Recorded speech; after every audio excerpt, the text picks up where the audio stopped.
In a system far from here, the New Republic lies to the galaxy.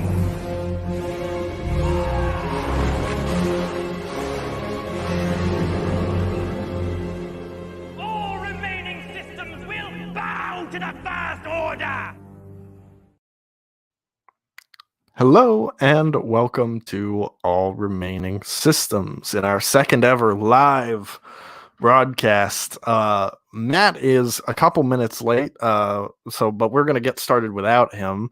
But before we do, I'm going to bring in our special guest. Guest. I know how to words. We are continuing our discussion on our Star Wars role-playing game campaign that we played last year, which was the subject of our first live stream a few weeks ago.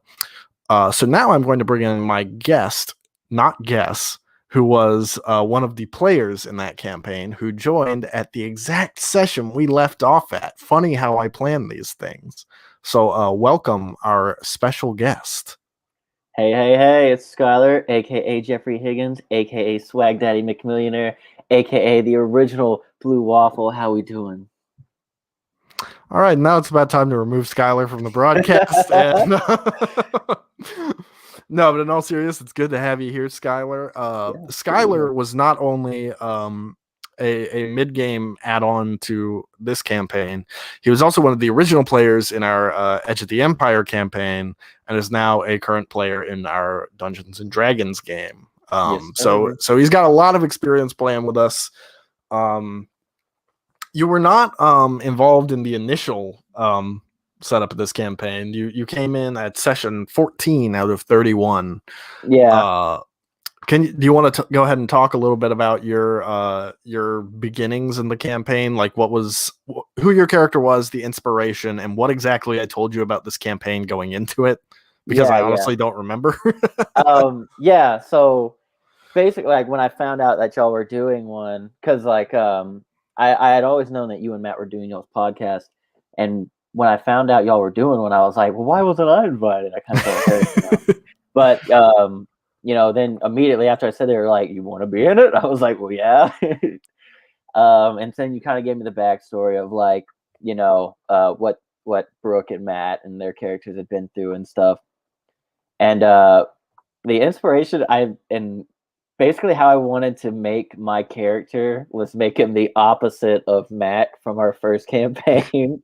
Your murder hobo. Murder hobo. Words are hard today. Murder hobo assassin. That was a good shot. I want to tell that story real quick. Okay, yeah. While we stall for Matt. Yes, as one does. So, in our Edge of the Empire game, there was an incident where there was a stationary target that you were trying to snipe at who was in a truck. And I was an assassin. That was my build. That was my job description. You missed 3 consecutive shots and missed the 4th, but you hit the gas tank on the truck before it exploded. And Matt's character had to justify your inclusion in the group to some Imperial officer, and his excuse was he's a good shot. Not 10 minutes after.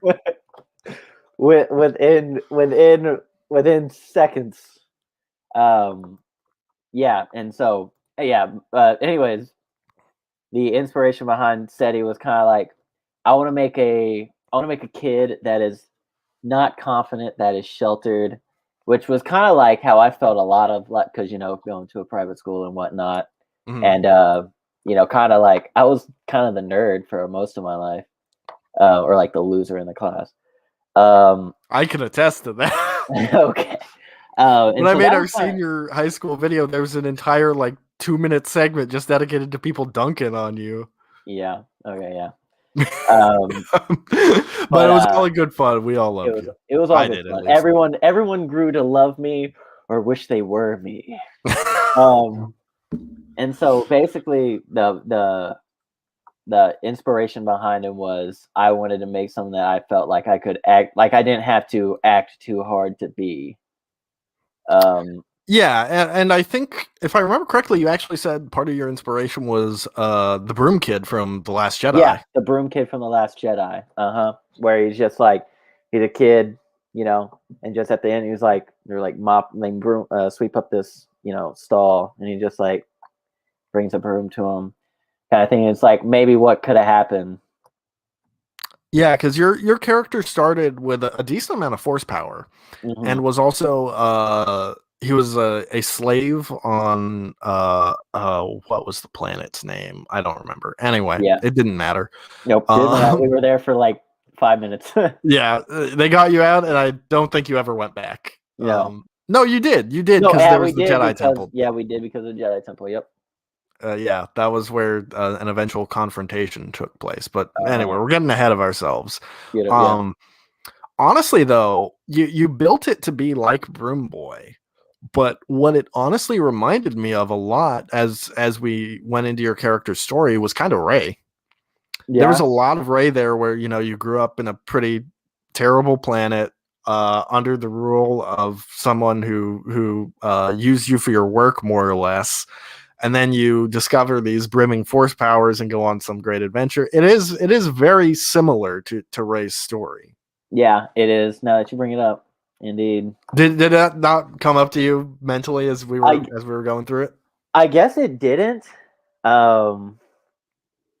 because I guess it's because a lot of stories were with because like obviously you want to make your character like a hero of some sort, unless you want to make him a villain, in which case the vibe we went for with this game was definitely good people, as opposed to our other games where they're murder hobos. Which was like anti-heroes, Yeah, this was like we're definitely good people, we're definitely doing things for the greater good.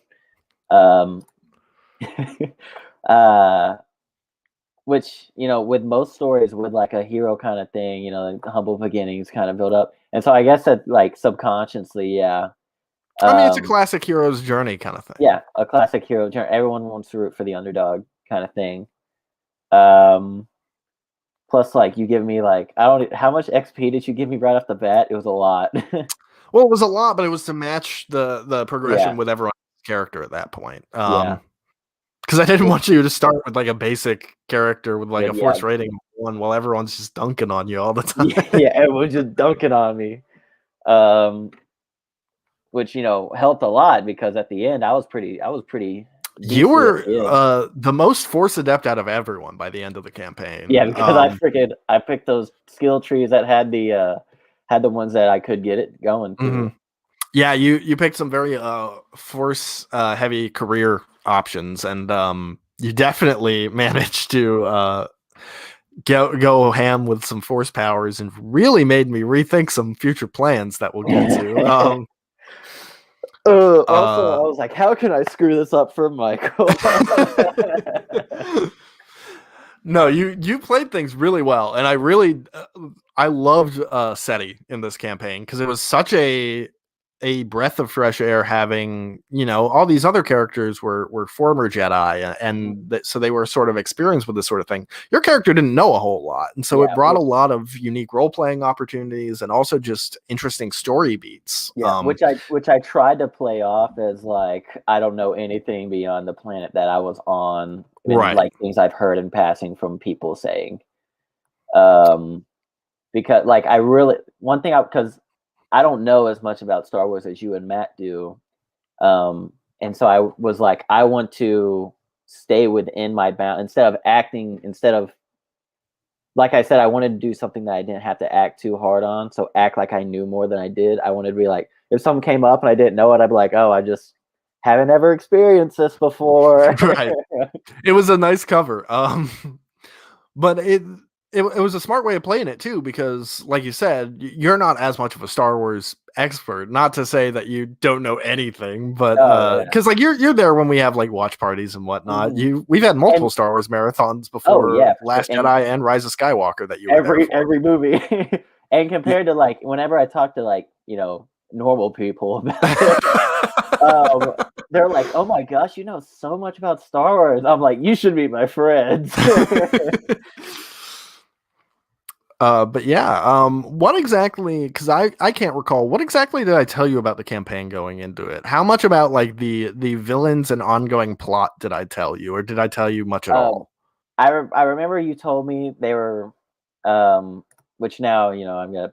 It was the elegancy, the Elegy something of of Malevolence. elegy of malevolence. That's right. I remember you telling me their names, and you were like telling me, about Matthew and Brooks characters and stuff. Um, And Shrek. You can't forget and Shrek. Shrek, obviously Shrek, the absolute goat. Um, He kind of was. he really I don't like know he anyone who's ever gotten as consistently good dice rolls as he does. Yeah, and everything he was always, and every time we needed anything, it was just like Shrek, go do it. Like we need a tank, someone to do damage. He did it. Like he just Someone to do went in. stealth. So yeah, he got great stealth rolls, even though he's Shrek. Didn't make any sense, but like luck of the dice, But I remember you telling me about it, and you were like, "This is kind of where we're at." And I forget the names of all of them, but you're like, who's a big dude that was like a beast for them? Dyaru? Dyaru, yeah, you're like Dyaru just left, kind of thing, and like he's got like some glove on now. He's got a glove and now he's evil. He got a glove and now he's evil. What should we call it? Like Thanos. Exactly. No, there were actually some jokes we made about the Infinity Gauntlet, but it was on the other hand because I think Infinity Gauntlet's left hand. Yeah. Dyaru was right hand. Oh yeah. So it's legally distinct. You legally can't sue me for this. What would be a funny name? What's the opposite of infinity? The negative. The negative gauntlet. The null gauntlet. The null gauntlet. The null glove. The null mitten. But yeah, you were telling me about him, and then you told me you didn't really tell me a whole lot about the elegy. The elegy. I remember you telling me like they have like you're like this is like they're the people who oppose our guys kind of thing. Right. I just gave you the brief rundown of they're kind of just rogue, self-proclaimed Sith Lords. Yeah, and then you were like, you'll find out more. But yeah, and they were really good villains. You always come up with really good NPCs. Oh, well, thank you. I hate to cut this praise short, but look who finally joined in. Hey! Finally!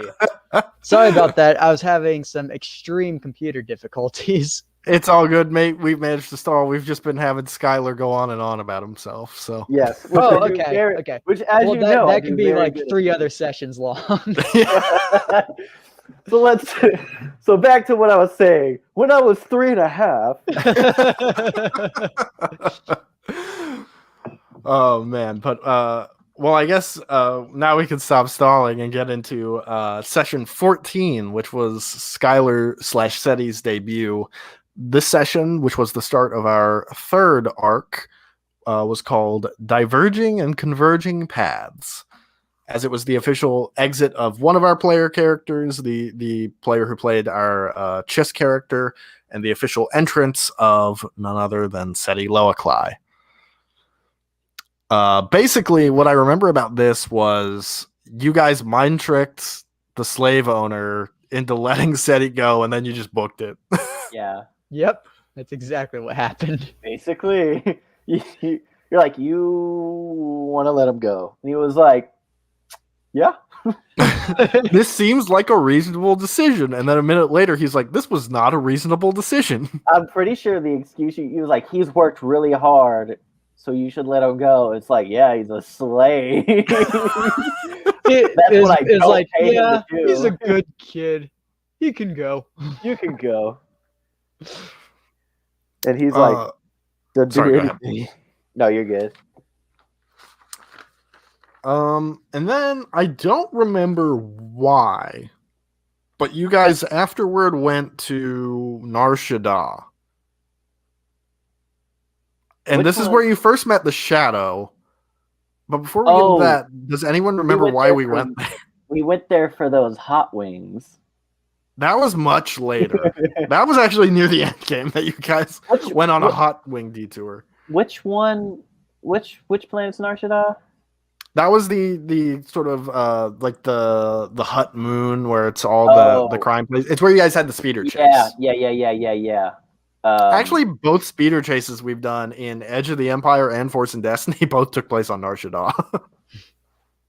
It's just the place where it's happening. It's just I mean, Well- it's kind of crime central. hey, well, also like it is. They are like in the same universe, happening at the same time. Yeah, they did both take place in the same kind of time frame. Yeah. It's kind of just my default era is 10 years after Revenge of the Sith. It's a good era. Could you imagine just like the news feed in Nar Shaddaa? Oh, yeah, another speeder crash. Another speeder crash. another stream of like maniacs shooting each other. I don't think it would even be news at that point because no one would care and everyone on the street would already know. we went because there was someone killing like big time gangs, right? Yeah, that was what the Shadow was doing. I guess you guys were there pursuing the Shadow for whatever reason. Because I had dropped hints about it at the party at the tower. And then you guys met with like some Crimson Dawn people, I think. And then they all got killed. Something like that.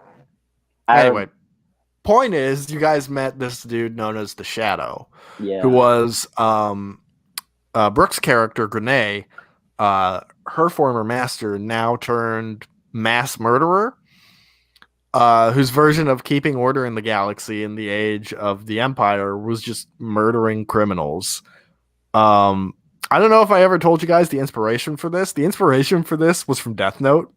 Okay. It was very Kira inspired, where he would just mind trick the people into killing each other.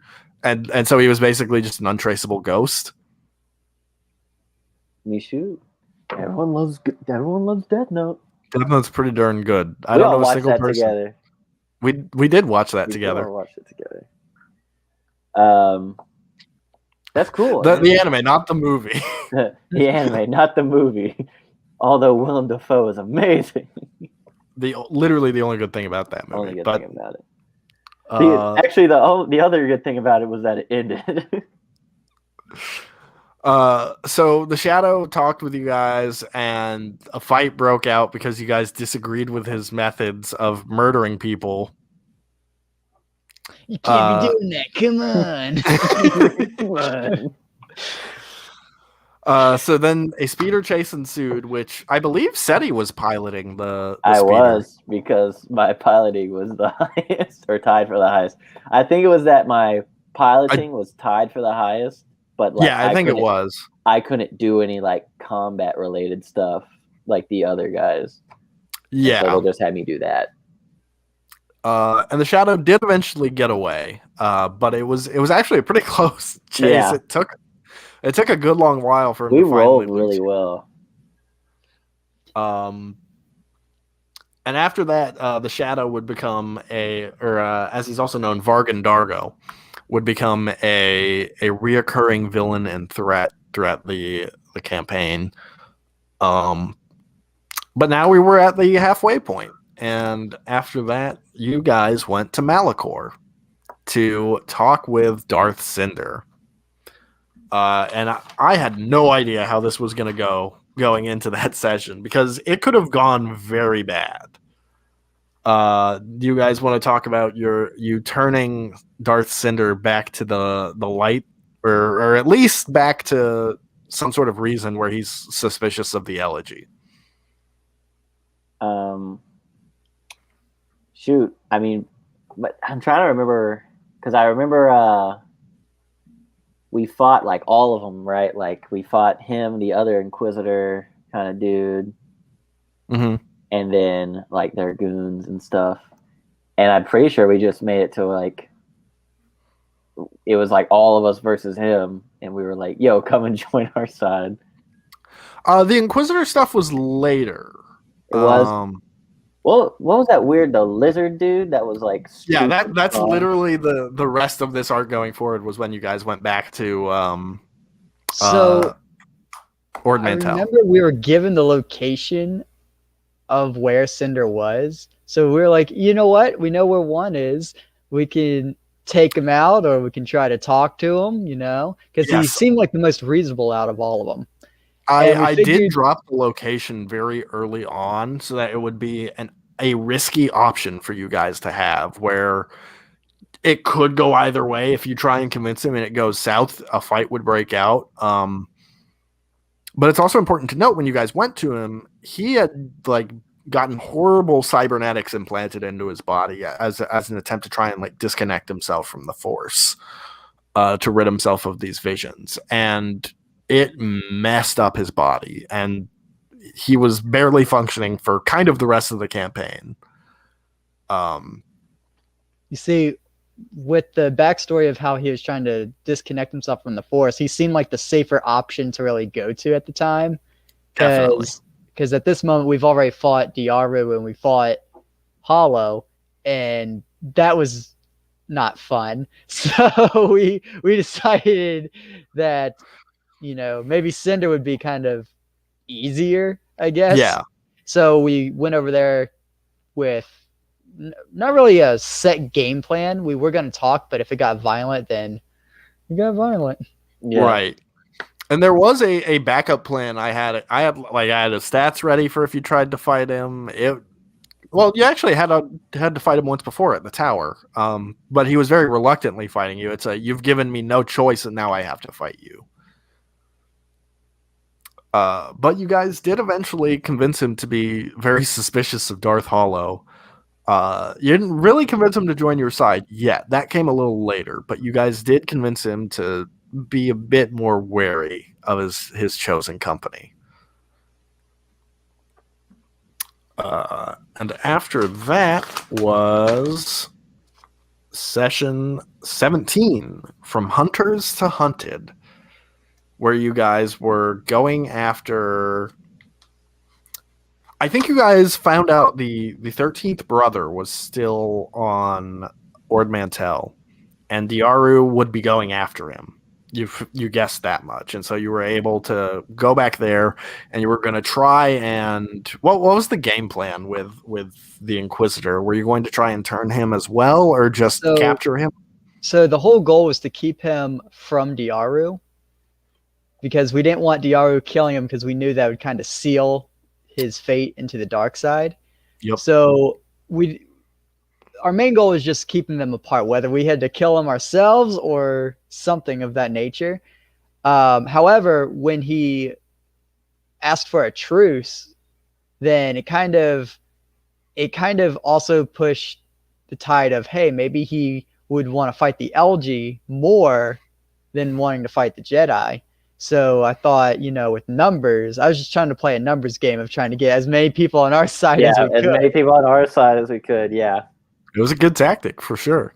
And things went wrong when you tried to go after the Imperial compound on Ord Mantell, because you found that there was another Inquisitor there. Who was a beast. Who was the third brother. Scary. The third brother, who was a Trandoshan, who I regret naming the third brother because it kept getting me confused with the 13th brother. But he was a very just kind of one-dimensional, I want to kill the Jedi villain. And he was quite effective because he was very difficult to fight. I remember we basically beat him by all four of us ganging it up on him. Eventually, but the first fight you guys had to run from because you had already fought several purge troopers. Because we tried to sneak our way up. But then we quickly realized that all Imperials are kind of human, and most of our group wasn't human. I was the Imperial, and I was human. Yeah, you're the Imperial officer. No, it was Grenade that screwed it up. And then I was just the regular Stormtrooper because my character was Umbaran. So you could hide under the helmet. Hey, Matt, what was your character's name again? Scythe Phosphor. Scythe, that's it. So, and it was funny because something happened where I guess we forgot the game plan or something, and you were just kind of sitting there and you were questioned by another Imperial, and you're like, and then it was like... And I was leaning in, and I was trying to whisper to him, which looked really off because you were the officer and I was supposed to be the regular Stormtrooper. Yeah, and I think the other two were meant to be prisoners, I think was the cover story. Yeah. Yeah, something like that. Yeah, and then big scary lizard man came out. Oh, and he almost killed me. I remember he almost killed me in like one shot. Yeah, because he had the double blades, which can be wicked deadly if you get a good roll with them. Yeah. I remember we did end up killing a couple purge troopers, and I think those were like one of the few actual people kills that my characters had. Mm-hmm. Yeah, because like we talked about last time, a lot of the enemies in this campaign were just kind of monsters or generic creatures or droids. There weren't a whole lot of person-to-person fights. But you guys, after fleeing, made your way and rediscovered the Katarina family, who had kind of reestablished themselves as sort of the major crime family in spite of the Imperial presence. And that led to session 18, aggressive negotiations, because they were not happy that you saved Nero Ellico. They were very upset with that, given that Nero hunted down and killed members of their family. And so she presented you with an option. She's like, either I kill you now or you find Nero Ellico in the next 48 hours and bring him to me. And that was the big, probably the toughest moral question you guys had to deal with the entire campaign was, is it right for us to just hand this guy over to be tortured and murdered? Yeah. Yeah, because on one hand, he was a pretty terrible person as well. Yeah. However, it's not our job to be judge, jury, and executioner kind of deal. And I don't think you guys really ever made a decision on what you're going to do until you just kind of you guys did eventually find him. Yeah. And then you guys still weren't really sure what you were going to do until you just kind of brought him there, and then you were like, because we were prepared to man, if this goes south, we might have to fight everybody. And then he just was like, oh, this guy's terrible. Yeah, because he straight up tried to betray us. And we're like, you know what? He did, yes. You know what?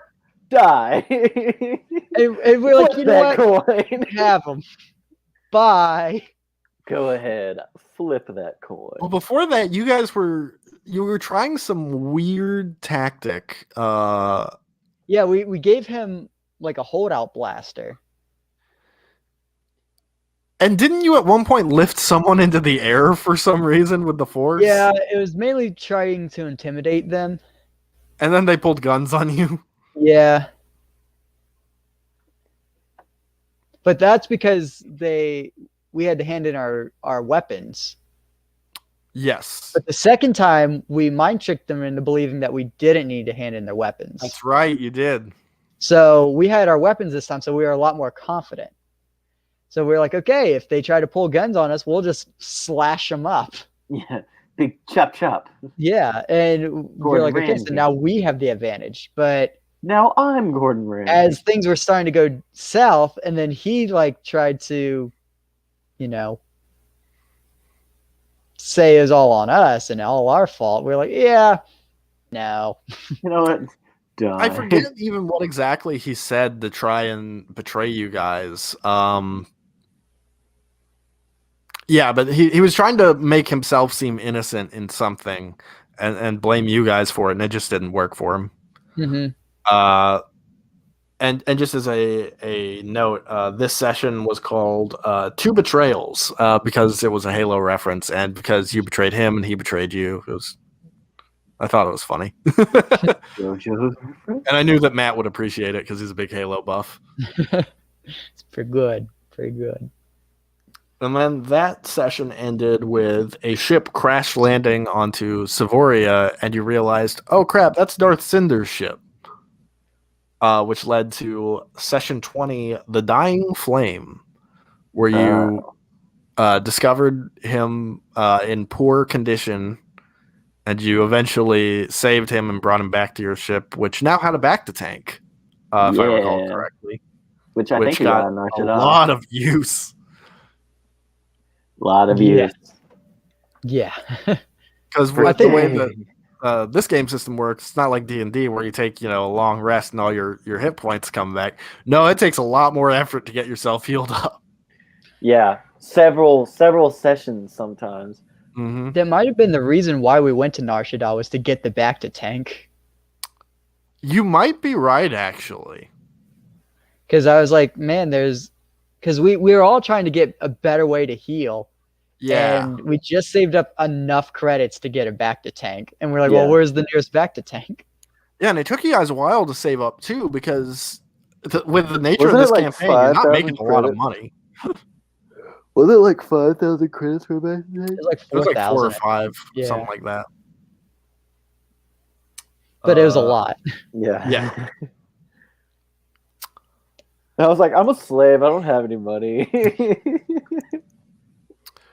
And so Cinder talked with you guys after getting healed up a little bit, where he confronted Darth Hollow, and Darth Hollow was like, "Yeah, I was using you the whole time. So what?" Big whoop. Get real. Get And real. so he actually shut down several of the cybernetics in Royce's body, Royce being Darth Cinder. And so Royce was in awful condition the rest of the campaign. This is what really started his downfall. But still, he was willing to come along with you guys and try and help in your effort to defeat the third brother and turn the 13th brother, which led to the next session and the finale of the third arc, A Second Chance, during which you confronted the two of them investigating the wreckage of Cinder's ship. And you had to fight him and some rooftop purge troopers that were sniping at you the whole time, which led to this being one of the more difficult battles of the campaign. I just remember me and Matthew tag teamed a lot of the purge troopers and We were would force forcing them off the roof. Yeah, because that was we'd be really like, the only "We way to both get rid of use them without running up there. And you'd be like, yeah, so he bust his head open on the floor. I mean, it's not like you guys need to roll Yeah. damage. You threw him off a roof. He's not getting up from that. See, what I was expecting, because I was expecting him to plop a few health points and then he gets back up, staggering, about to shoot again. But you're like, no, he's dead. He broke his Fell neck. off a roof, snapped his neck instantly. I was like, oh, that's a little gruesome. I mean, these were tall buildings. And then I remember Shrek would Could you imagine this walk being to like the a top. Rebels episode or something? We don't want to hurt anybody. Just knock them out and just. That would be something Chopper would do. I was talking to one of my coworkers about Star Wars Rebels 2 days ago. What a fascinating story. Anyway. I'm kidding, Skyler. I love you. Yeah, you guys defeated the third brother, and some of you were kind of badly hurt, but I think you were all at least standing. I remember I did for the longest time. I never took any criticals. After I can't even remember if that first hit, that when we first met the third brother, I took a critical. I think it was just I took a lot of damage to my health, but for a really long time I never took any criticals, and then Scythe would have 4 criticals at a time. That was the reason you guys constantly. really had to get the back to tank, was because it's really hard to heal critical injuries when you get them. Yeah. Mm-hmm.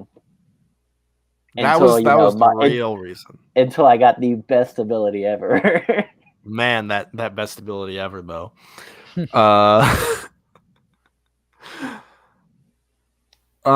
Yeah, when you guys confronted the 13th brother after that, he stopped fighting after the third brother was dead, because he was sort of like Dyaru, forced into the Inquisitorius, and it was very much they kind of broke him scenario. It wasn't a matter of, death to the Jedi, kind of guy. And he was just like, all right, kill me. I just want this to be done with. At which point you convinced him to tag along for the ride. You should have named this episode "The AC is Broken."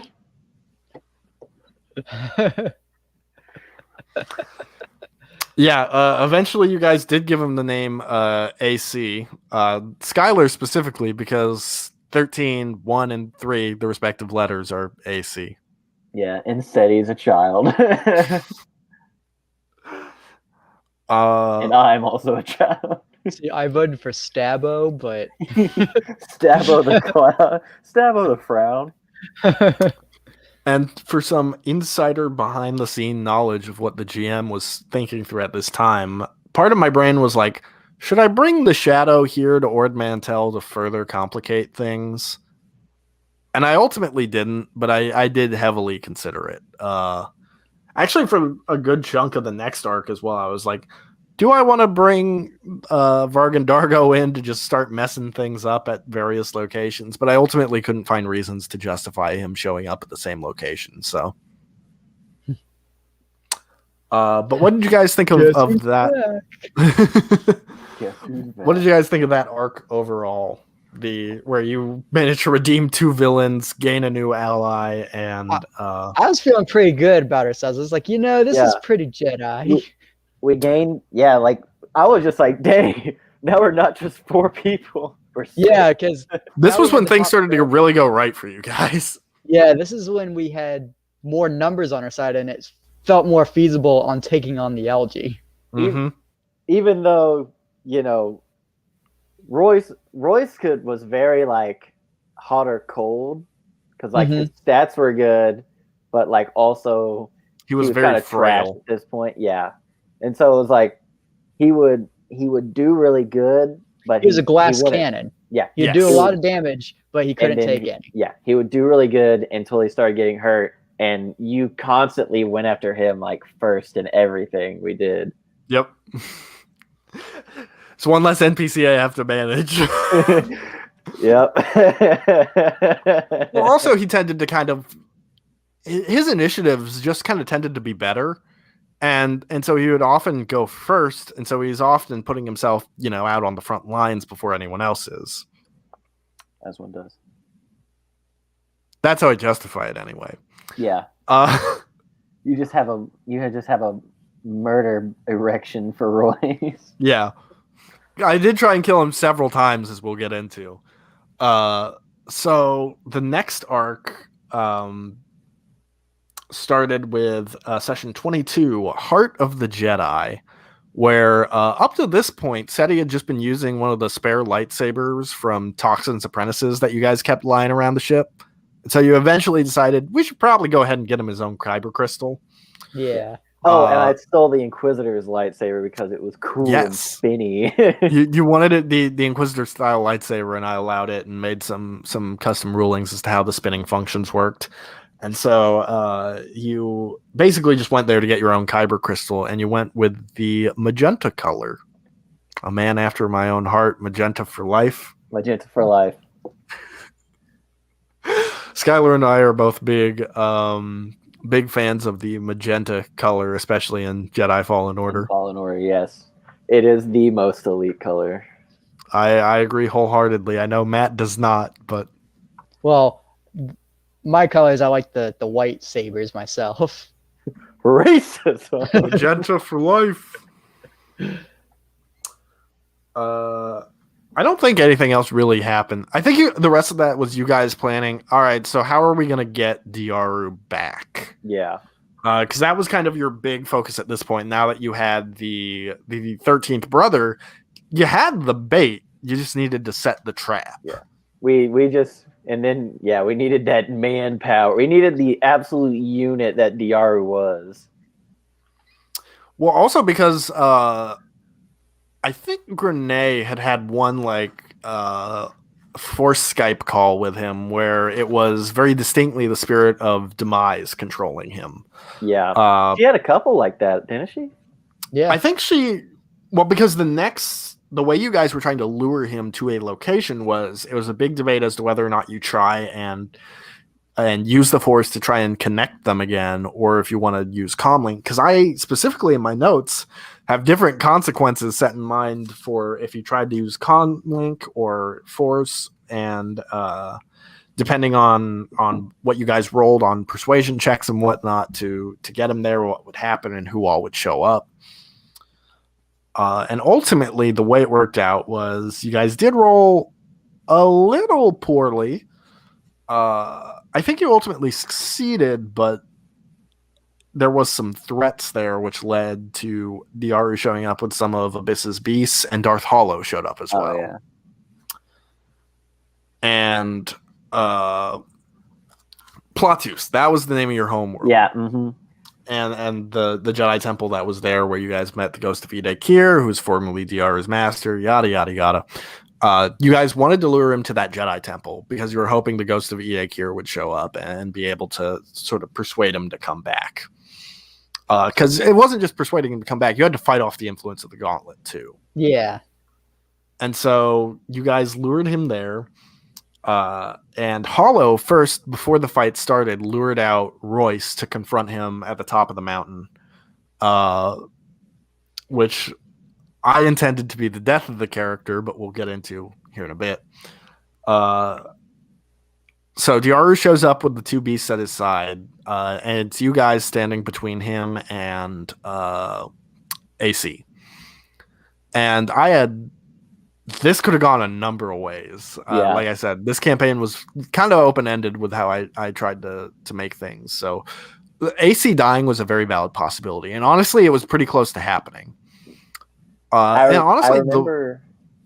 remember like right after this session, you were like, wow, that is not the way I thought this was going to work. It was like that resolved itself way faster and way more easily. Not in terms of, because the combat went on a good few rounds. Yeah. The thing that surprised me was you guys did not attack him. I thought it was going to be, a round or two of you guys trying to persuade him and then realizing we may have to just fight him off just to keep AC alive. But I don't think a single one of you guys attacked him. You disarmed him a couple times. And actually, there was a really funny incident where SETI, one of your plans, backfired, where you brought a spare lightsaber for AC in case he needed it to defend himself. But then once you disarmed Dyaru initially, it was crossguard. He just took the other one. And when that happened, I think I said it in the out of character. I was like, dang, I'm an idiot. Or like, wow, that backfired. Well, his alternative was just taking someone else's lightsaber. But AC also, he didn't really fight back, I don't think. Or if he did, it just didn't work out too well. Didn't he take one of my sabers? I think, yeah. He either took yours or one of the spares you had on the ship. I think, actually, hold up. I think he got grenades, and then Grenade got one of yours. There were definitely a lot of saber shenanigans happening in that fight. Bunches of saber shenanigans. And the way I had it was Ide Kir's ghost would show up after 5 rounds of combat. That's what I set it to. And so you guys were able to keep AC alive for 5 rounds. And I think the main way you did it was the last couple rounds. I think SETI managed to, with a very difficult force check, managed to pull the gauntlet off of him. And after that, he was fighting to get it back because it was what was fueling his anger and giving him the strength to do all this. Even though it was gone, it's not like, oh, I am free now, thank you. It's like, no, I need that so I can kill that son of a gun, Like my drugs. Yeah. I mean, the power was sort of an addiction for Dyaru, and it allowed him to embrace this part of himself that he denied for so long. And so, after a bit of help from Ide Kir, you guys did manage to talk him down and convince him to remove the gauntlet. But you couldn't destroy it because it was made... I can't remember if it was made from Beskar or... Oh, it was made from Cortosis. Cortosis, yes. Well, I tried to do something with it with my Cortosis gauntlets. Yeah, you're trying to beat it up. Yeah, and which backfired.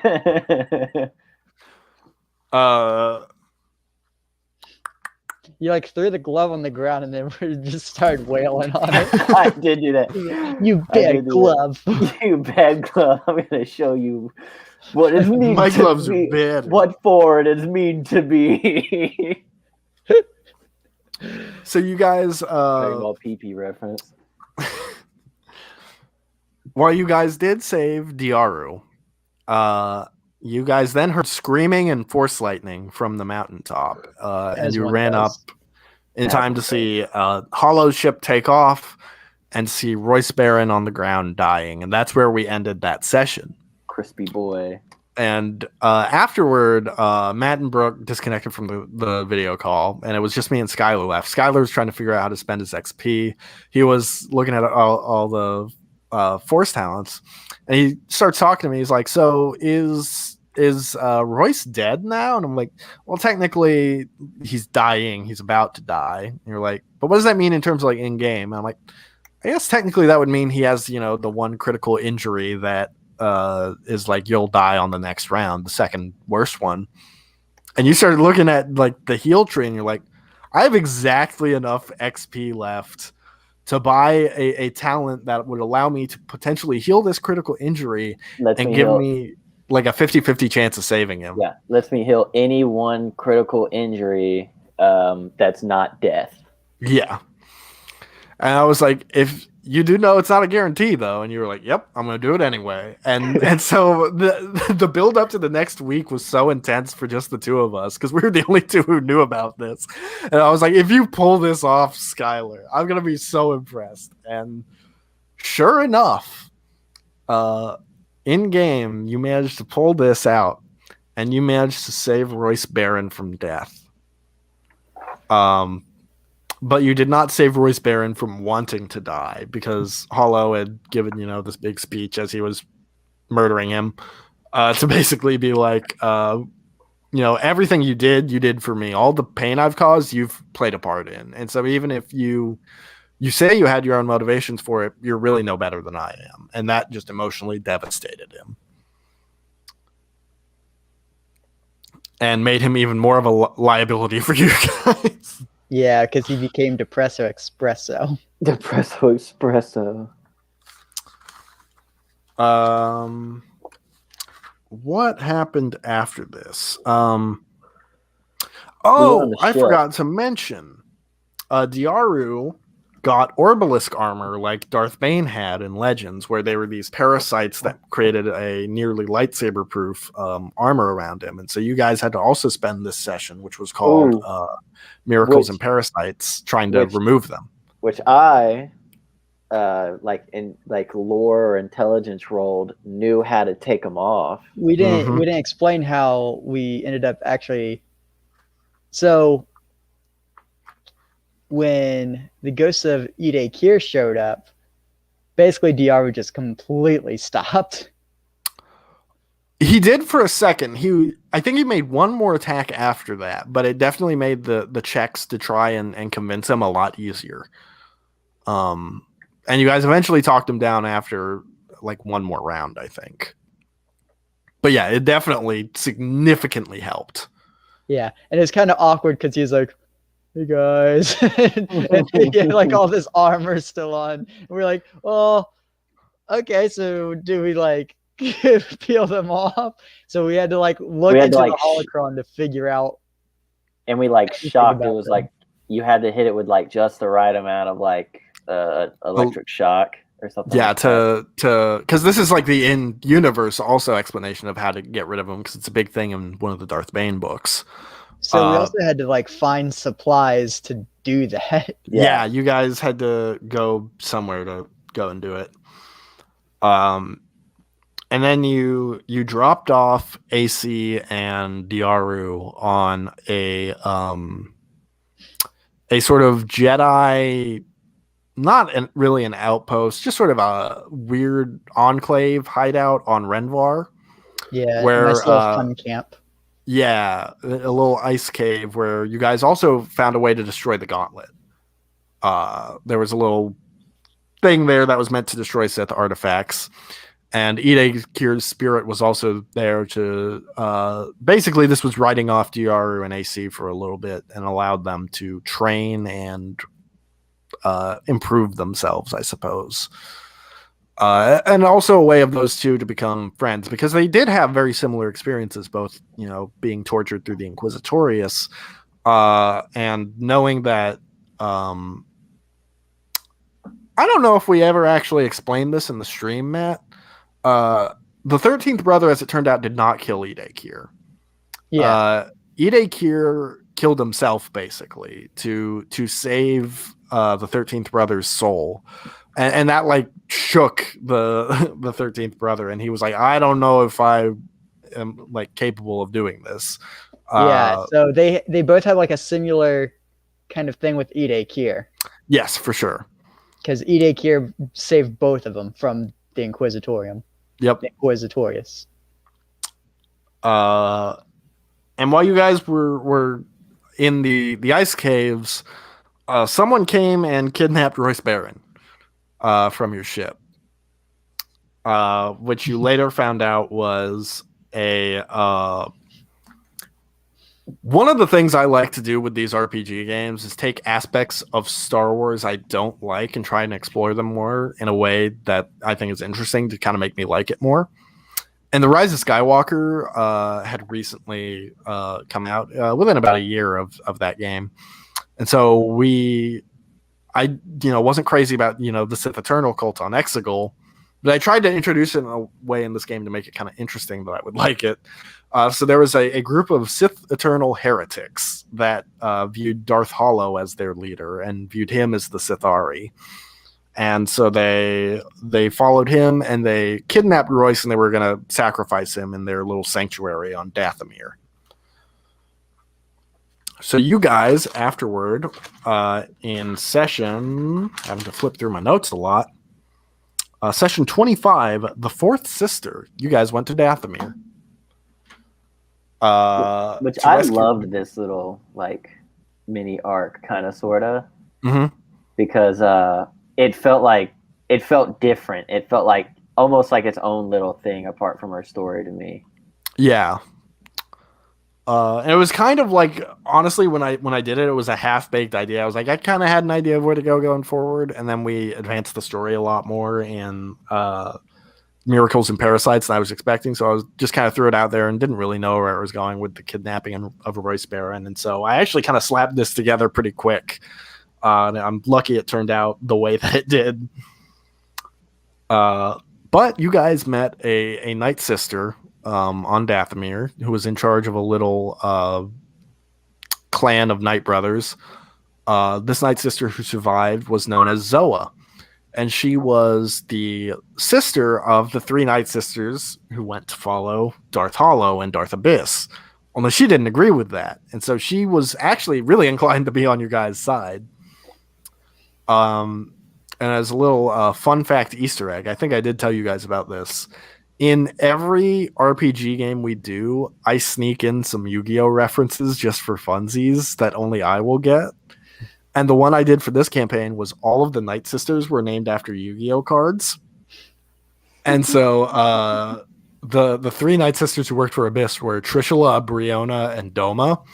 Trishula and Brionak being Yu-Gi-Oh! Ice Barrier cards, and Doma is a Yu-Gi-Oh! Card in the name of a group in one of the anime series, and Zoa is another Yu-Gi-Oh! Card. And so that was just a little fun thing just for me to enjoy. We all remember when we went and watched the Yu-Gi-Oh! Movie, and we were the only ones in the theater. This is a fun story. We'll get on a little tangent because it's fun. I dragged these two knuckleheads along with me because I didn't want to go by myself to see a re-release of Yu-Gi-Oh! The movie in the theater. Keep in mind, I'm the only one of these three who likes Yu-Gi-Oh! I'm the only one who's seen it. Matt's seen the abridged series, but these two guys didn't know anything. I watched, I had two of the movies when I was little. Oh, okay. I knew it was it was like the scary bigger brother of Pokemon. Yeah, no, exactly. I used to play with the cards at recess because I didn't really mess with Pokemon like that. Oh, okay. but I was like, ooh, dragons. But yeah, we were the only 3 people in the theater, and it was a blast. Because me and Matt were basically like Heckling the joking movie the around whole time. Yeah, heckling it, and Michael's like, what? One of the only movies I've ever watched Michael legitimately like try to enjoy and ignore heckling of. No, I participated in a bit of the heckling because I'm of no, illusions. I know that it's not a quality film. It's not high art. It's Yu-Gi-Oh! The movie. It's Yu-Gi-Oh! The movie. Yeah. But me and Matt are clowning it the whole time, and then every now and then Michael will join it. But yeah, that and whatchamacallit, I really got into clowning movies because when we would go and on field trips and watch movies, I'd always make sure I sat next to Michael because Michael would just roast the crap out of every movie we went and watched. It was a good time. It was a good time. It was great. I remember like during Rise of Skywalker when it showed Palpatine, Michael was like, I remember distinctly when you see the jar of Snokes, I leaned over to Matt and said, "F this movie." Yeah. me and you was your third? It was my third time and your first time when we went to see it together. Yeah, and you were like, wait for this. But back to the campaign. You guys spent I think it was a week training the Knight brothers in combat to be able to combat this Sith cult before you led the assault on their stronghold, which led to session 26, the Catacombs, where you went and fought the High Priestess Tari, which was meant to be a much more difficult battle until Seti immediately saw through her illusions and was able to just negate any challenge and immediately end the fight. Yeah, I remember being really proud of that moment. I was proud. It was one of those weird GM moments where I'm like, I'm proud of you and also frustrated, but I'm proud of you. It's like that Dragon Ball Z Abridged where Trunks goes Super Saiyan 2 and like knocks Vegeta's out. He was like, I'm proud, but it's blinded by this unyielding rage. And while you were down there, you found the sort of Sith tomes that Darth Abyss was studying, and you discovered Hollow's plan was to use some sort of ancient Sith ritual to wipe out the population of Coruscant, to create a wound in the Force like no other, and also to kill the Emperor. And so you found out all he needed was something that Abyss's notes only noted as the catalyst to make it work. And they were trying to figure out what the catalyst was. And so your new goal was to find out what the catalyst was before they did and stop them. Which led us to the final arc. We're in the final 5 sessions. But before we talk about that, is there anything about that last arc you guys want to talk about that we glossed over? Well, we find Royce in that, right? Yes, you did find Royce. You did rescue Royce. I should have mentioned that. I remember being shocked because Royce like immediately was like, "All right, back on your side again." Yeah, I think I was like, "What?" Well, he explained his motivations a bit later, where he's like, "Now I'm pissed. Like, I don't have much longer left to live, and I get it. You guys are following the Jedi way. I'm in this for revenge now. I just want to kill this guy who." Like, I know you're not big on revenge, but I'm angry. And we're like, well, you're not a Jedi, so. And your guys were like, I guess it's understandable given your circumstances. Yeah. And it was funny because when we found out that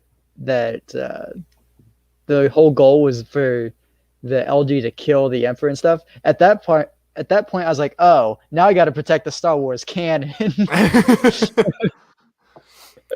Well, also it was sort of a weird moral debacle. Again, I liked it including these with you guys because you guys were basically forced to play moral characters.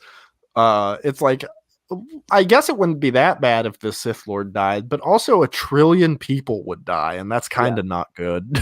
Yeah. And we're like, well, because here's the thing: if he actually succeeded with that task, then it'd be a whole different Star Wars story. Yeah, and another one of his goals in doing there wouldn't be any Rise of Skywalker. But like one of his like ideas with that also was if he, completely cut off the head of the Imperial military, all like the Imperial leadership would go into chaos and there would be Imperial warlords fighting each other and it would just cause chaos throughout the galaxy. And he would just relish that. Because one of the reasons he kept Royce around for so long was Royce's like force empathy. Because Hollow was such a sadist, he wanted to learn how to do that so that he could feel other people's pain and just get off on it, basically. Like he was that much of an a-hole. And I think the way we ended this arc was Vargan sent a message to you guys' ship and was like, meet me on Tatooine. We're going to end this where it began because I wanted to wrap up that story. And we're like, okay. Okay. I remember we actually debated it. We were like, should we find out what the catalyst is and then go kind of thing? And it was like, you guys really didn't have much of a choice because you didn't have many leads on what the catalyst was. Yeah. I also think it was like, also like if we found out what the catalyst was, I feel like we would have been like, all right, never mind. Let's just See, screw that guy. And then the campaign would have ended like really weird with us just fighting. I guess if the campaign ended with us, fighting Vargan Dargo, it might have not been super weird, but it wouldn't have been as satisfying as the actual. In the back of my mind, I was like, oh boy, another person we can have on our side. Nah, he would never have joined you guys. Right. But in my mind, I was like, man, if we could convince him. Yeah, this was sort of I know the game, like we had talked beforehand, like we know this is like the last arc. Mm-hmm. This is where we're heading toward the climax of this game. So it was resolve all the unresolved character backstory stuff. So first off, we had session 27, the Trash King, where you guys went to Tatooine and you were looking for leads, and eventually you got information off of a character who I brought back from our Edge of the Empire game, known as Diz. A Chiss. What is Diz? Diz is a criminal who dabbles in every vice imaginable. Every vice. We had a one-off little mini arc where Matt GM'd a session or two, and Diz was my player character. And then when we switched back off, Diz just became a reoccurring NPC who gave you guys jobs and whatnot. So I thought it was a fun little thing for you two in particular. Did you guys see this coming? The Diz reveal? Because I brought back one of his subordinates who led you to him, and I was worried that would give it away. But I didn't realize it. Because I'm an idiot. Well, also up to this point, to be fair, the campaigns had been very separate. There had been nothing tying them together, really. Mm-hmm. But yeah, I thought it was a fun little way to one last hurrah for you guys to have a little cameo here. And eventually you found out where Vargan was, and you went and hunted him down, which led to Session 28, Showdown in the Sand, which was basically one big fight. It started on a one-on-one fight with him and Grenay as he mind-tricked Tusken Raiders to come down and fight you guys. And every round, more Tuskens would come in, and eventually you realize, okay, we got to kill Dargan or else these guys are going to keep coming. And so eventually the fight shifted that way. I remember Royce got taken down pretty quickly. Are there any other memorable moments from this combat encounter? I think this was the closest I ever got to dying. No, I take that back. The next fight. But this fight was like, up to this point, was the only time I was like, oh, wow, I'm going to be out of it. And I was like, man, where the tough fight started. And I was like, man, if I go out, we're going to lose. Not because it's me, but because everyone else was like already lower than me. I had the least amount of critical injuries. I was like, dang. Plus, like, then I can't use my thing to heal y'all of it, Yeah, once you guys realized that the Tuskens were going to keep coming every round, it became very much, we got to kill Vargan quick. Otherwise, we're going to get overwhelmed. Mm-hmm. And kill him you did, eventually. You did. Wasn't it Brooke landed the final blow, didn't Yeah, she? she It landed the was, and final I was blow. very glad Which because was it would have very- been yes. kind of narratively unsatisfying if it was one of you guys who Yeah, killed because Bob. Yeah. I think I dealt a crap ton of damage to him, but I then actually think I was healing people. Me, Shrek. Yes. I think me, Shrek, it was and grenades Royce. that were like Yeah. healing him. Yeah. And Or me- not heal. We were like dealing damage to him Yeah. the entire time while you were healing everybody. Yeah, it was me, Shrek, and Royce were fighting the Tuscan Raiders, and eventually it was like, all right, I heal Royce and he goes down, so now it's just me and Shrek. Mm-hmm. And the biggest thing against me was my strain was going down. It wasn't necessarily my wounds. It was like I wasn't going to be able to block Right. anymore, and that Yeah. would eventually start bringing it down. to. So yeah, we wrapped up that arc, and then as payment for him giving you this information, Diz requested that you transport him to I think it was what's that shipyard planet that's in Battlefront 2, Matt? It's in Battlefront 2. Yeah. Oh shoot, what's it called? Battlefront 2 shipyard. I'm going to Google it real quick. This is riveting content. I was trying to think of Yeah, the name of a Because planet. when you say I should probably look at my notes and see if I Battlefront have it written 2. down. That might because help. I was thinking of other Shipyard. shipyards and scrap piles like Raxus Prime, and Yeah. there was one from Jedi Fallen Order, which was Fondor? Fondor. Yep. Thank you. Oh, Yep. yeah, because we kept on being like, make Yeah. Fondor jokes. Yeah, Yep. I were found it like, in my notes right as you Fondor. said. We were like, they're finna Fondor us. And I was like, add more enemies, add more Get more enemies. enemies. and we're like, we keep getting Fondored. Why do you keep sending enemies to Fondor us? So you led Diz and his crew to Fondor.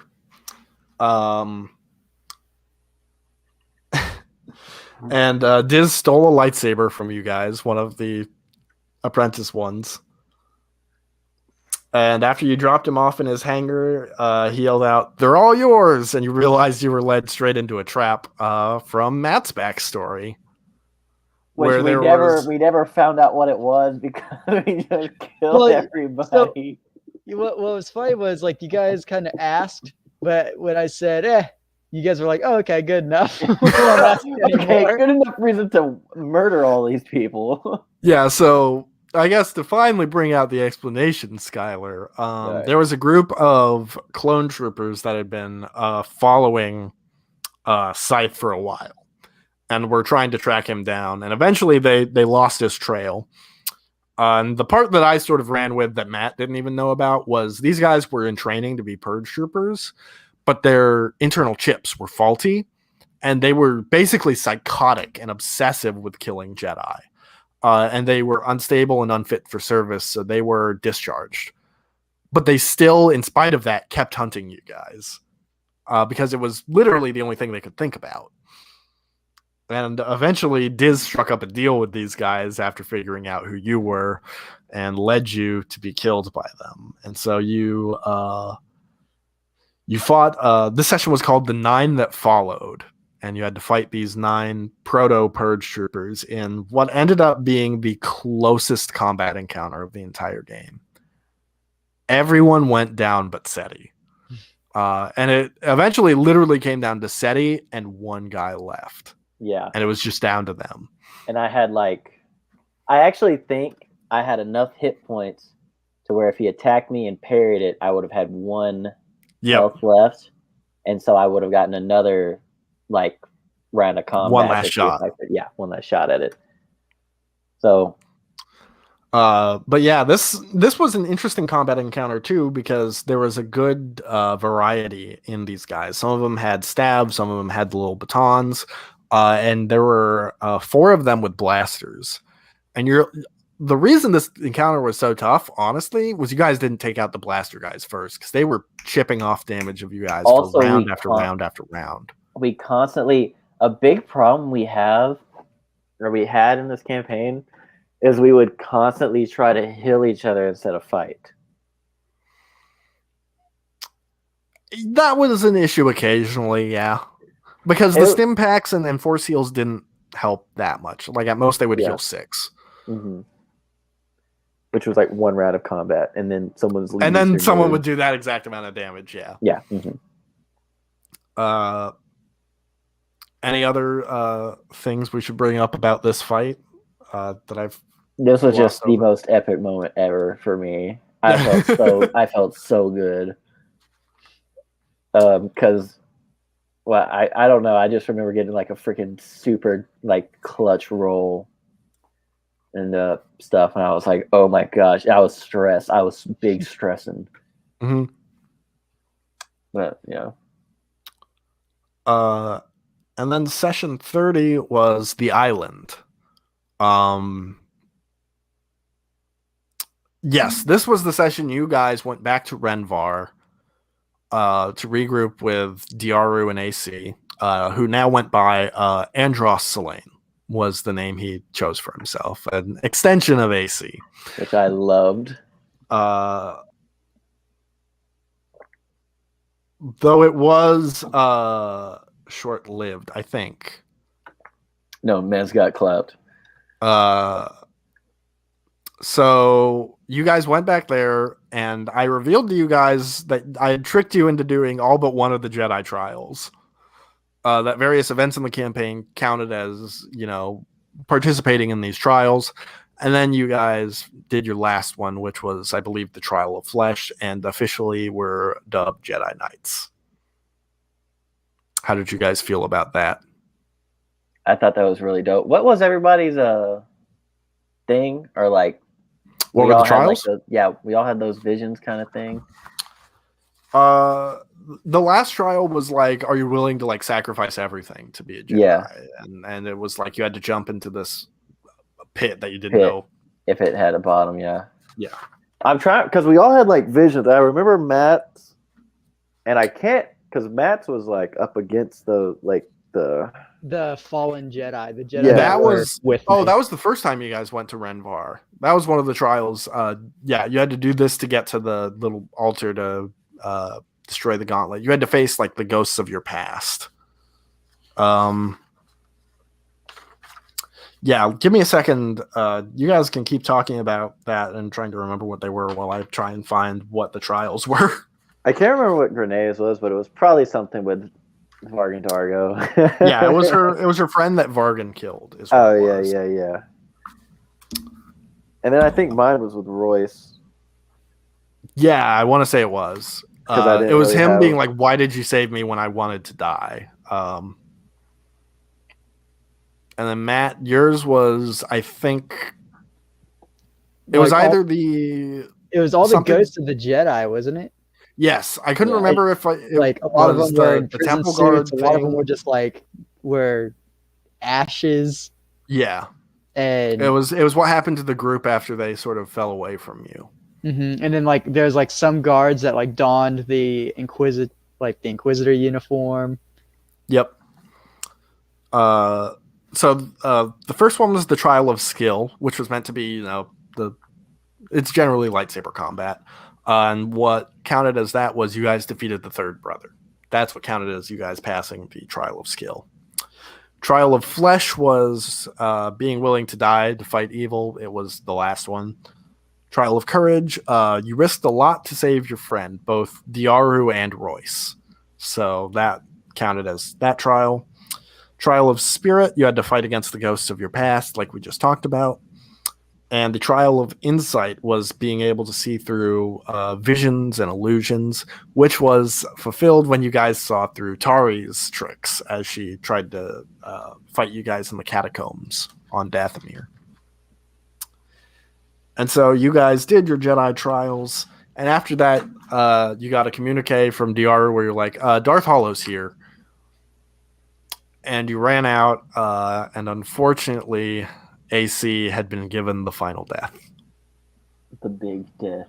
And I think Dyaru lost an arm. Yeah, I think. Yes. Because you had to nerf him. I had to take that brawn down from 5 to 4. Yeah, because like we just saw like the arm on the floor. We're like, oop. That's not good. We're like, that's not where that's supposed to be. That doesn't belong to you, Floor. So at this point, you guys found out that the catalyst to complete this ritual was the spirit or essence of a powerful force user, which the elegy now had since they killed AC. And they extended an invitation to a test of this ritual before they brought it to Coruscant on a planet called Talson, on a small island with a Sith temple there, which you guys then headed to.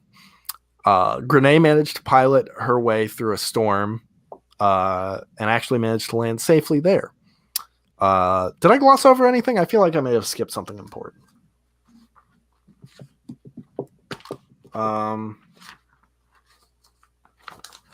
Maybe not. Anyway, so you guys get there. All the cool and stuff happens next. Yeah, well, this is also the penultimate session. I just want to make sure I'm not glazing over anything important. Yeah. You guys encountered Darth Abyss, which I thought was going to be a much tougher fight, but then Grenade got a lucky hit that had like 5 crits on her at the same time. She got like a super crazy good hit. And we all like boosted her, didn't we? We did something that boosted her. I want to say someone buffed her in some way. Yeah, because Anyway. I think we all had like advantages and we all just gave them all to her. Yes, that's we what it just were was. like, give it to her. Mm-hmm. Because at that point, everything we had, like, I think we all had like 4 yellows and lightsaber combat. Yeah, something like that. Because I gave you a lot of XP prior to this session just so that you guys could get one last big boost to your characters. Mm-hmm. And so you guys defeated her. You didn't kill her. She ran away and activated like a ray shield or something. And then Darth Hollow killed her because he had no more use of her. Because Darth Hollow's a savage. And I had He planned knows out the way stuff. it was going to go down for a while, where he's like, "It's all right, come here," and he gives her a hug and embraces her and just takes her lightsaber off her Fine. belt. I and guess kills you her. are my little pog champ. Come I here. guess that's not very poggers of you. But yeah, you guys all saw this coming, that Hollow was killing Abyss. Like, there was no chance she was walking out of that room alive, and you guys knew it. So then Hollow was like, the ray shield will deactivate in a couple minutes. Meet me at the top. Yeah, Which then led Hollow's to... got big schlong energy. So then it was the usual party of 4, Scythe, Seti, Shrek, and Grenade, along with one-armed Dyaru and Royce, heading up to the top of the temple to fight Darth Hollow in the final session, 31, the end, where Hollow had the little orb thing that he used to hold the essence of these characters. And now he had one for Abyss and one for AC. So he was going to use one of them to test it here. And he had it set up, ready to go. And you guys showed up, and the fight began. This fight had to go a little unorthodox, where I had to give him 2 initiative slots just to be a fair fight. Because otherwise he was going to be going 6v1. Not that it mattered, because in the first round, Royce got knocked out immediately, and then Hollow's next initiative slot, he killed him. And I loved and hated the way I did it, because I thought it was very tragic for Royce, and it was very Darth Hollow what he did, where he like lifts his body up with the Force, and he's like, "Thank you, Darth Cinder. I could never have, killed all these people without you," before he ended him. My mind's going all over the place. Do you guys have anything to say about this fight and what all went down? I remember like one of our first things we did, we like forced the orb to us, and like we were just trying to fight over that, and that like kind of like shifted the tone of, oh, instead of killing them, I need to keep these orbs. Yeah. Yeah, and I think you guys eventually started destroying them too, but there was some complication where it took a couple hits or something or you had to deal a certain amount of damage before they would break. Something like that. Because I remember we had to like hit it multiple times. At least I think At least one of them we had it multiple times. We might have gotten one shot because like we did like real good on it or something like that. Yeah. But then he got another one after killing Royce, and then eventually Dyaru went down. Well, he used 2 of them. No, that's right. You guys weren't breaking them. He was using them to heal himself. Yeah, that was another thing. I think we broke one. I think we broke the last one. I think we broke the one with Dyaru in it, but he used AC. The what was the lady's name again? Abyss. He used AC, Abyss, and Royce. But I think we broke the one with Dyaru in it. Yeah, because the way I had it set up was one of his things he could do as an action on his turn was absorb the Force Essence to either heal his wounds or strain a certain amount based on the Force dice he rolls. Mm-hmm. I forget the exact intricacies of how it all worked, but it extended the fight and made it even tougher for you guys. But he never took any of you down, though he did kill Dyaru, and I really thought it was very possible. Yeah, he did knock out Grenade. He actually cut off Grenade's arm. He did cut off Grenade's arm. Because that did happen. Yeah, and he was about to kill her on his last roll. I don't think Grenade went down though. I think she was. I'm pretty sure she was down. Maybe she was, and I just don't remember. Yeah, because she got down, and we were like, "Oh, well, we were like, what do we fight?" Yeah, we were like, because he was gonna kill her, and we were like, "What? Like, do we need to force pull her away?" Because she lost her lightsaber. Yeah, she did. It rolled down the side. So then, oh shoot! I completely just lost what I was saying. Darth Hollow, after several rounds of now I remember what I was saying. Dyaru. Dyaru could have totally survived that combat. It was just up to dice and the way the tactics worked out or whatever. It really did it was hard for me to kill Dyaru, but it was the logical decision at the time because, Hollow wants to be able to heal himself. So he kind of needed to do it. It was interesting. It was the first time I ever felt really bad about killing an NPC because, he'd been there since session 1. I had portrayed this guy for 31 sessions. It was kind of hard to finally make him deceased. Yeah, the big. How did you guys react to the death of Dyaru? Well, I hated all. And Royce. I hated it when any of our guys died. Yeah, because we tried so hard to redeem them. Like it was like the major driving force of the story. So oh my bad. It started feeling like this was kind of for naught. Mm-hmm. But then again, it also drove that whole point of we have to kill this dude. Yeah. Yep.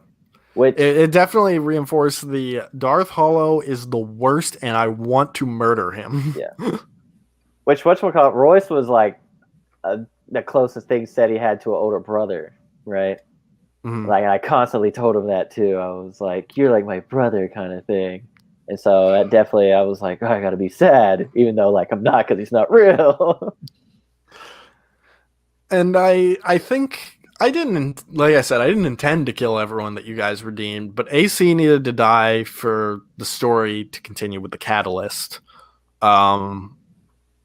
And honestly, the reason I chose AC was I was like, he's probably going to be the one that everyone's the least broken up about.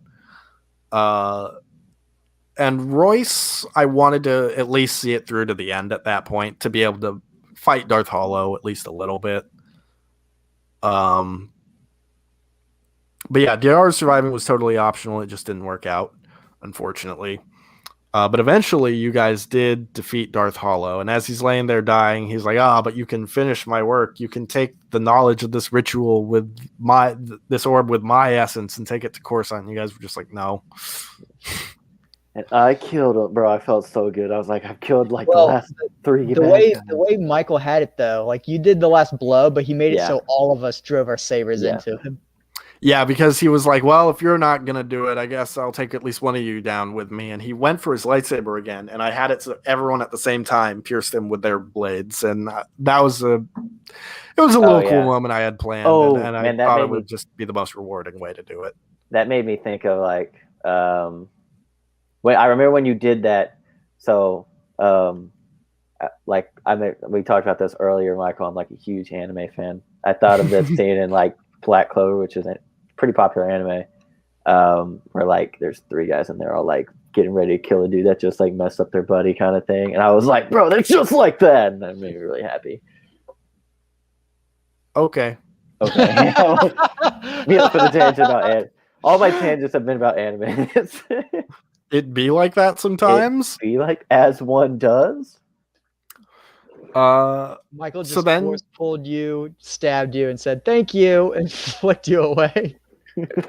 I don't want to play with you anymore. So you guys, in sort of the aftermath of all this, you had a little funeral pyre for your 3 fallen comrades. And eventually, what was sort of the final resolution? What did you guys set out to kind of do now that the elegy was no more?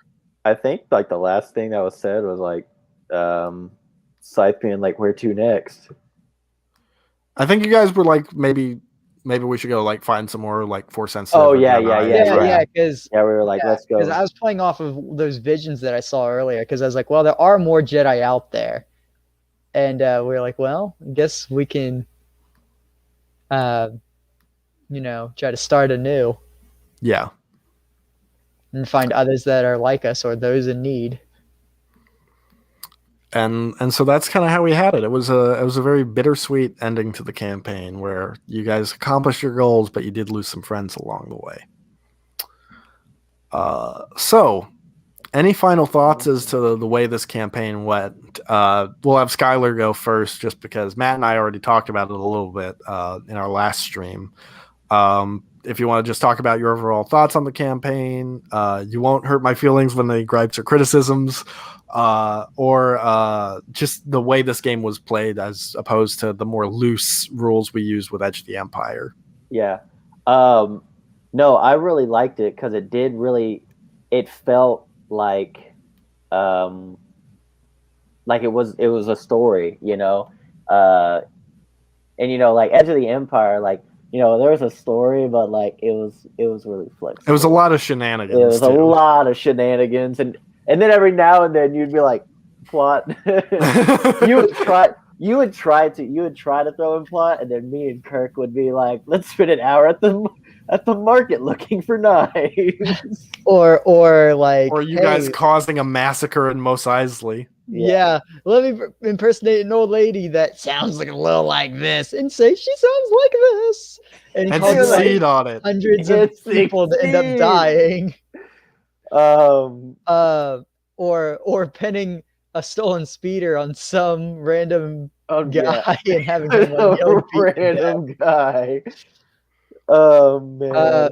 So that's one thing about this campaign. There's not really a single session where it just went murder hobo. Yeah, like can't say that about our D&D game going on right now. Yeah, never forget Nick. With our D&D game, like we really haven't had that either until a couple weeks ago. Yeah. We talked about at the beginning of this, or like was it before we started? It was before we started streaming. Okay, we were talking about backstage. We were talking about that because I think I was talking about SETI, and I was like, and he was like, very different than Mac or Pfizer, depending on who you think's fault it was. Yeah. So with Edge of the Empire, it was very loose because we didn't really hold to a moral code. It was whatever we were feeling like that day. Yeah, it was. And same with the rules, honestly, because we were all new to the system. So with this campaign, it was different because we all were supposed to be Jedis. Like we were supposed to have that mindset. Supposed to be good guys. Yeah. Be morally upright. And boring. Yeah. But I think in spite of those restrictions, you guys still managed to make very interesting characters who are all managed to kill plenty of people. but no, yeah, I really like all the characters. Like all the characters are well developed. They did all have like their own like personality and role that they played. Besides Grenade. No, just, well, yeah, because we had an interesting dynamic. Like my guy was kind of like I compare him a lot to Kanan from Rebels. Yep. Well, you were honestly he was a young Jedi that wasn't ready for a role of leadership. That he kind of found himself. Yeah, in. you were like a dad. Yeah, I was like the dad of the group. And several times in the story, my character was like, "I've never had a dad, and so that's how I think of you." And then you're like, "Oh no, Dad, I got stuck in the hyperdrive. I got stuck in the back to take. It's so slippery, I can't get out." Well, will you mind giving me a hand? Tosses you a severed hand. Renee's severed hand. Dyaru's severed arm. Dyaru's severed arm. There you go. with the gauntlet still on it. So yeah, like my character had to be like the dad. Skyler's was like kind of like the Ezra. Like he was a young kid, but he ended up becoming more and more powerful. Yeah. Well, I was telling Michael right before you came in. This is what we were talking about before. So I don't know as much about Star Wars as like the two of you do, and in our Edge of the Empire campaign, it was really like, gosh, I gotta BS my way through a lot of this, and so literally, and so like you had the Wikipedia open on your phone. I would constantly be looking at Wikipedia. Yeah, like every time like Mike was like, yeah, so a Neimoidian approaches you, and you're just like, how do you spell that? How do you spell that? What they look like? What movie are they in? This thing. And then I'd read like the whole Wikipedia, and I'd be like, "Oh yes." Or like you'd be like, "Yeah," an Aqualish comes up to you, and you'd be like, "Ah." Yes. Exactly what I was like. But fish people. This fish Walrus guy. man. Walrus man. Or like you'd be like, "Yes, long face." Like I think we went to some cantina and you had like a Doug that was like in charge, and Skyler was like, "Yes, feetsy boy." Feetsy boy. Oh my goodness. I want a band in the Star Wars canon comprised of Dougs that's called the Feetsy Boys. Oh my, like the Beastie Boys. Yes, that's the joke. No, play. But anyways, so when me and Michael originally were discussing my character, I was like, I kind of want it to be like the broom kid from the end of Last Jedi. Where it's like, just a kid that, in slavery kind of just like has little remnants of it. I compared it a lot to Rey. He wound up comparing it to Rey, which after he did, I was like, indeed. But a big reason I did that, a big reason I chose like the backstory I did, was I was like, look, I know I don't know as much about Star Wars as they do. And so literally anytime anything comes up that I'm not sure about or don't know, I'm going to be like, yeah, I've never heard of that because I've lived on this one planet with like 200 people. So you brought up the slave thing a lot, like not only for like, so, and it derailed a lot of, it derailed a lot of conversations at times. Cause like, I think it was Cinder. He was like, "Oh, you don't know the burden of," and you're like, "Well, I was a slave." And he was just like, it's like half my body doesn't work. Yeah, he's like, "Oh, my body doesn't work," and you're like, "That was your choice." I don't have a choice. I It's was not a my fault slave. you're coughing I up was a blood, slave. stupid. or he was like, the jail are just using you. And you're like, well, they offered me to leave. So this is my choice. And I don't get very many of those because I was a slave. I was a slave. I kept on being like slavery. Yeah, but here's the thing. It kept working. It kept work. Dude, yeah, I remember. I mean, it it's a kept strong convincing him. power play in a conversation. It's a big power. Yeah. Like someone would be like so emotional and they'd be like, do you know what it's like to be a slave to your emotions? And Sky's over there, you know what it's like to be an actual slave? It definitely worked. Like in story dynamic, it wound up working like a lot more than I thought it would. Like I had no intentions, but then it got sprinkled in front of me, and I was like, "Yep, I'm gonna use this." But and then Shrek, was just the absolute beast unit of a goat, that he is. Indeed, My indeed. father. And then all the NPCs had compelling backstories. Yes, shower me with praise. No, Tell me what a good game the master I NPCs am. were honestly amazing. And I didn't really get to know Dyaru like that because I came in halfway through the story, and the last half he wasn't as prominent as the first half. Mhm. And so I didn't even know him like that. But you saw how everyone else sincerely cared about him. Yeah. Mm-hmm. And I was like, and the first thing I knew about him was like, oh, this guy's a tank. He's a freaking animal. I think the first time I heard his name, or the first time y'all were talking about him, it's like, yeah, it's gonna be hard to replace the crit master Dyaru. Yeah, because his lightsaber, I think he only needed one advantage to be able to get a crit with it. And that's why my stats for my character shifted so much, because I was going to be a force heavy user, but then it went from force to physical. Yeah. And then Seti ended up being the real major force user of the campaign. Yeah. But I remember when we were talking about Dyaru, and you're like, okay, so we could just slice him up a bunch. And we're like, but despite all his rage, he's still just a rat trapped in a cage. And we're like, he's still our friend, and he can be redeemed.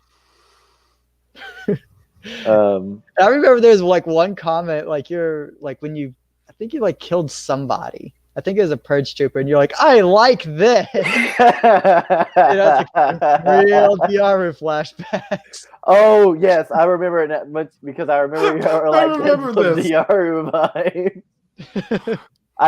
It was and what I was saying was I liked using the lightsaber, not necessarily I liked killing somebody. It was I was like, I now like this this is lightsaber.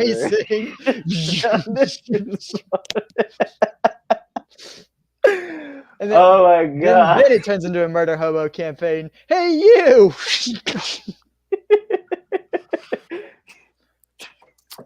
So, any more final thoughts on the campaign before we wrap this stream up? Honestly, it'd be real cool in the future to maybe write a part 2 kind of thing. Yeah, either a part 2 or get back into Edge of the Empire, but with these kind of rules. Yeah, and Yeah. I've always been Edge of the Empire. Because we did so many sessions of that. And the thing with Edge of the Empire is you're more free to be to indulge your vices. You can be a bad guy, you can be a good guy. It doesn't really matter. And our backstories in that were good too. Yeah, they were good backstories. However, as we've learned with no matter what campaign, your backstory doesn't really define your character. Yeah. Your character can refer back to the backstory, but your character develops. Yeah. As we've learned through every campaign, Kirk is not trusted to show up. Well, and that's another thing. Shots fired. I've started with these sessions to take the back burner on things and not become the session dad. Yeah. With our D&D that we do, my character is very laid back and on the back burner. And occasionally the impulsive one. Yeah. Occasionally the impulsive one, which is a different dynamic. So, and it's fun seeing everyone else like fill the Step other. up. Yeah, step And- up. Yeah, and like mine is like depressed, seen it all got a guy instead of You're up, the Yeah, archetypal you're the edgy seen it up all rogue. and giddy, and you're like, everybody hates me, and it's like, but I know what's best. but I know it's best. And it's kind of like you and Brooke that kind of like take the session, while like Ryan and I just kind of do whatever we want. Yeah, Ryan literally just vibes. Yeah, he just He's vibes like- the entire time. He's like, what's gonna happen next? I know, but y'all don't. Yeah, like so it's like, oh, this thing happens, and you guys are like, oh, we gotta get to it, and I'm like, yeah, let's get ready, and Ryan just like, yeah, okay. And then I'm just like, wait, what are you trying to do? I was like, let me smite this guy. He was like, I'll rough him up a little bit. And it'd be like Yeah, a which major was him- baddie. which It's was like him you and just Shrek, witnessed too. murder like 300 people. What do you do? Rough him up a bit. a little bit. I'm gonna give the old smackaroo. I'm gonna smack him around a bit. The one last thing I did want to bring up, though, before we wrap up this stream was Matt and I talked a little bit last time about how with the Force and Destiny campaign, we were a lot more rules as written than we were with the Edge of the Empire campaign. Skyler, if you just have any thoughts on that. Can you expand on what you mean by that? Yeah. With Edge of the Empire, when we were playing that, we were very loose with the rules. It was like, you want to shoot the guy? Okay, you roll 3 success. Sure, I guess he's dead. Whereas, with Force and Destiny, we're like, Yeah. all right, what's the damage on your lightsaber? Yeah. And Oh did you yeah. get any Yeah. criticals? Yeah. Yeah, it was mainly how many successes you had, and you're like, okay, yeah, that's good enough.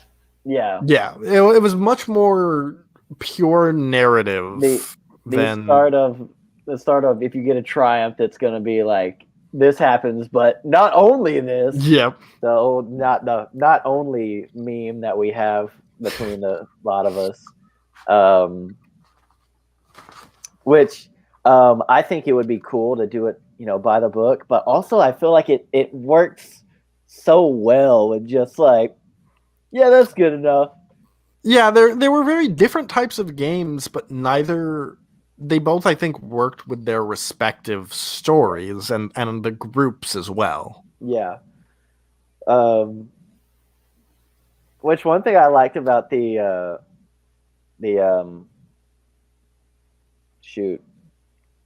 Force and Destiny? Yeah, Force and Destiny campaign was it's the only campaign where the character I have wasn't beefing with one of the other characters. There was no inter-party conflict. There was no Yeah, no 'cause- one. There's In no Edge of one the I Empire, it was just constantly me and you and Kirk Kirk butting heads all the constantly time. beefing with each other, and then in our D&D session now it's me and you. Yeah. Um, But then we have like weird moments but- where we do kind of work Yeah. together. we have weird moments where it's like we can relate and we can understand each other, and then other. But then you moments shave where his beard and he tries Yeah. to murder you. it goes between like I think it goes between like we understand we're both flawed and we can accept that because in the ways that we're flawed we kind of mix. But then it's like I'm a mischievous prick, and you're kind of a lumbering oaf. Yeah. Although It's- what's funny is my character actually isn't that much of an oaf. Yeah. But my character thinks of you as just some lumbering oaf kind of dude. Like I'm just like this big, strong idiot, and I'm just like this little mischievous douchebag kind of dude that is selfish. Right. And so I loved how like that didn't have like everyone just kind of like got along. It was really like a family kind of thing. Yeah. Well, Skyler, thank you for coming on and joining us for this. It's been a blast to have you, and I'm very glad we got you to talk about this campaign because I was, like I said last time, I was very proud of this campaign and what we were able to create together, and you were an invaluable part of that. Yeah, I was glad to be a part of it. I love you two guys. Down for anything make it y'all. weird. Okay. Anything y'all ever want to do? If y'all want to include me in it, I'm more than ready to go on it. So, with all that being said, remember to support your local First Order. Down with you, resistance scum. Many Bothans died to bring you this live stream. And all remaining systems will bow To the First Order.